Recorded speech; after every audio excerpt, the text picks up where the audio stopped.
Hello students, my name is Francisco Carreto. I hope you have opportunity to see your notes from the laboratory, but from those notes I'm going to take very simple to help you this video to work with the powers of 10 and scientific notation, and I'm going to use or introduce something that I call the inverse ruler of powers of 10. Basically, as you can see, it's a regular ruler, but you can see that we have to the right negative numbers and to the left positive numbers. This is going to affect to the powers of 10 whenever we have to handle big or small quantities and try to transform from powers of 10 or scientific notation. Let's start with one number that we can represent for the variable a. That is going to be a number with 3, 6, 9, 12, 175 trillion, 453 billions, 297 million, 419,874. That is something that also we saw in the video. Make the division in 3 and try to remember in those groups of 3 there is a word for big numbers associate to that. For small numbers you also remember that we have a different rule. In this case, let's focus that always that we have a quantity. We never write, but there is hidden one dot here completely to the right. And also, probably you saw already the video that we have the properties for powers of 10 that any number to the 0 power is 1. So basically, we have hidden one multiplication with number 1 with any quantity. In this case, when I represent this to 10 to the 0 power, that I'm multiplying times 1, I'm not changing at all the power, but that helps me to denotate where I can find the decimal point. Remember that this decimal point is basically associated to this power that also is going to be characteristic for where is going to be the position in the powers of 10. Okay. So we can simplify, for example, move my decimal position from 0 that we have here, this position, 3 position, 4 position to the left. Okay, I'm going to move to write the same number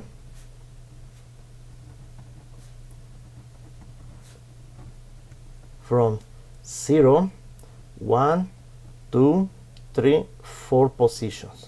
Now I'm going to write my decimal point here, and I have times 10 to the 4th power. If you see, I'm moving my decimal point from 0 to the right, and I'm start to increase the power. Still is the same quantity, it's the same identity. Okay, I can keep playing. For example, if I move all the way to be scientific notation, the rule for scientific notation is only 1 digit to the left of your decimal point and the other digit. I'm not going to cut significant figures this time, only for this to follow this example. And I can start, for example, if I have the decimal point here, associate to this point. So starting 4, I'm going to move more to the left, so it's going to be more positive. 4, 5, 6, 7, 8, 9, 10, 11, 12, 13, 14. This is one example for scientific notation. All these are expressions in powers of 10. It doesn't matter where you want to write your decimal point. Even if you want to complicate your life, we have students that like to complicate a lot their lives. You can even write some zeros, for example. Write the same quantity, and still is going to be the same quantity that you have. Okay, we were in 14, 15, 16, 17. That is another example for powers of 10. We can do the same also taking from one position and write in the opposite direction. Now, I'm going to write the original number completely.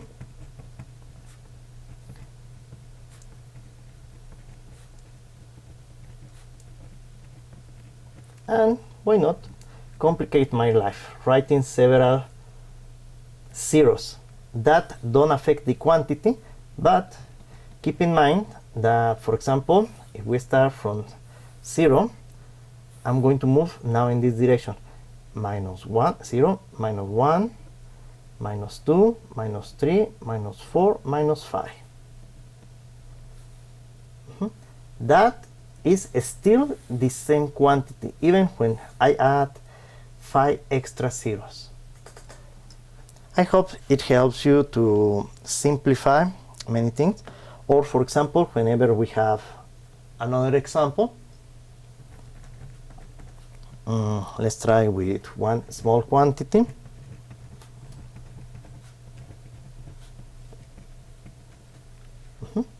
That is the quantity. My decimal point is here. So immediately, if I want to express the quantity in powers of 10, I start times 10 to the 0. So this 0 is associated to the position, decimal position, where is the decimal point. And keep in mind that we are using the inverse ruler of powers. Now, to simplify my expression, I'm not going to do it, but we can avoid to write so many zeros. I can go all the way to use, for example, my decimal point here. So I'm going to move, remember, 0, 1, 2, 3, 4, 5, 6, 7, 8. -8, because I'm moving my decimal point to the right. So I'm using the inverse rulers for powers of 10.